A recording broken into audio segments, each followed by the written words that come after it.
안녕하십니까. 범죄 사건명은 시민들의 인식에 어떤 영향을 미치는가에 대한 주제로 사회문제 탐구 발표를 하게 된 이서현입니다.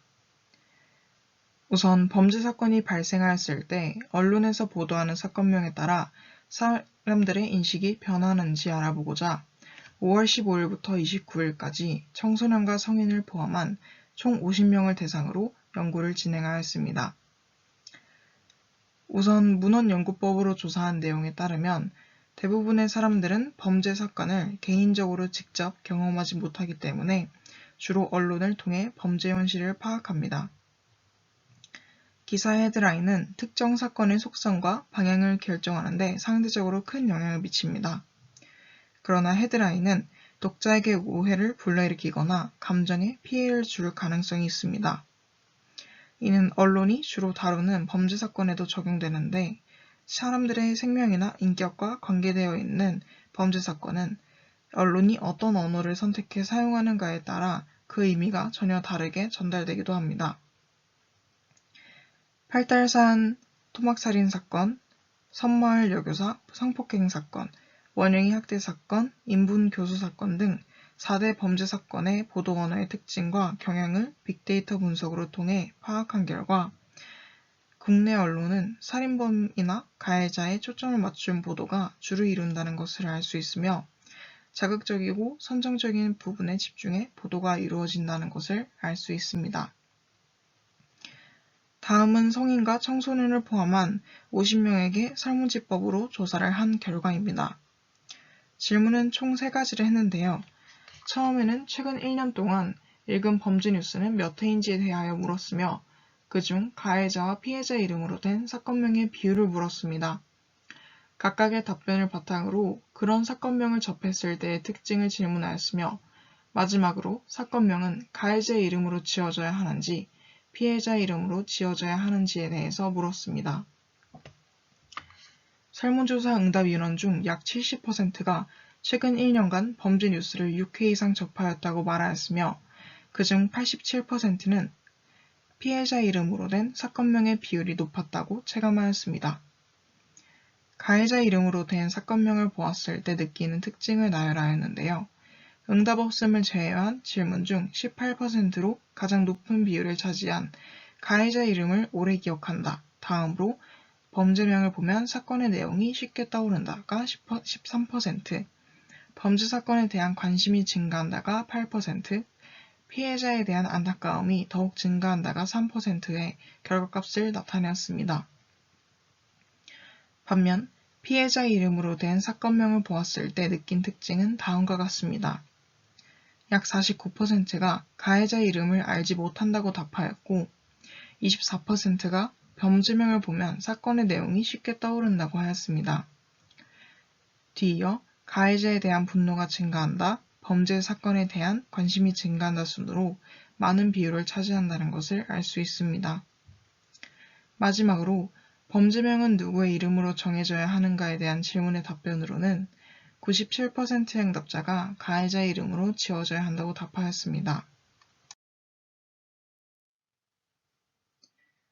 네이버의 기사에 대해서 빅데이터를 활용하여 연구한 논문에 따르면 국내 범죄 사건은 주로 가해자 이름으로 되어 있는 반면에 실제로 성인과 청소년을 포함한 시민 50명을 대상으로 한 설문조사에서는 피해자 이름으로 된 사건명의 비율이 압도적으로 높은 것으로 보아 피해자 이름으로 된 사건명이 사회적으로 논란이 되고 사람들의 관심이 집중되는 효과를 보인다는 것을 알 수 있었습니다.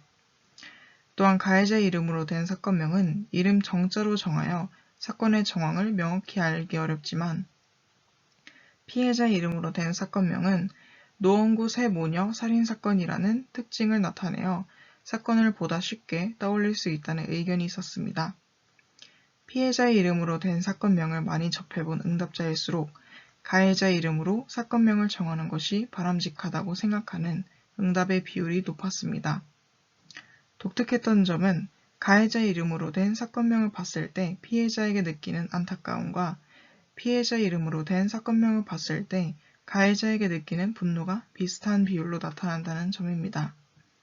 그러나 둘 다 전반적으로 낮은 비율을 차지하였고 이러한 결과를 통해서 사람들은 사건명에 누가 있느냐에 따라 가해자 또는 피해자에 대한 관심이 상대적으로 줄어든다는 것을 알 수가 있었습니다. 초기에 피해자 이름이 들어간 사건명이 더 많을 것이며 피해자 이름으로 된 사건명의 동정 여론이 더욱 거셀 것이다 라고 설정한 가설과는 달리 기존 문헌 연구를 통해 국내에서는 가해자 이름으로 된 사건명의 비율이 높다는 것을 알게 되었습니다. 그러나 체감상 느끼는 피해자 이름으로 된 사건명의 비율이 높은 결과는 사람들의 주목이 피해자에게 맞추어져 있다는 것을 알게 되었습니다. 또한 피해자 이름으로 된 사건명일수록 시민들의 안타까움이 증가한다는 것은 일부분 사실이지만 사건명이 어떻게 정해지는가에 따라 가해자에 대한 분노나 피해자에 대한 안타까움은 변화합니다. 결론적으로 사건명 또는 뉴스의 헤드라인이 시민들의 범죄 인식에 주는 영향력이 명확하며 어느 것에 초점을 맞추는지에 따라 시민들의 여론이 변화합니다. 사건명을 정하는 기준이 명확하게 드러나 있지 않고 사건 담당 형사의 재량에 의해서 판단되는 사건명은 가해자의 인권 보호와 피해자에 대한 2차 피해 우려 사이에서 변동됩니다. 이를 해결하기 위해서는 언론은 정확한 사건명이 밝혀질 때까지 임의로 보도를 해버리는 실수를 저지르지 않아야 하며 행정적으로는 명확한 매뉴얼을 만들어 주관적인 판단이 개입되는 것을 막아야 합니다. 위 발표에서 사용된 자료는 서울신문 2021년 5월 2일자 새 모녀 정의는 피해자 사건 이름에 나와야 하나요? 범죄 뉴스의 헤드라인 언어와 의미 구성, 포털 사이트 네이버에 보도된 범죄 유형별 의미 연결망 분석을 통해라는 논문에서 일부 발췌하였습니다. 이상으로 발표를 마치겠습니다. 감사합니다.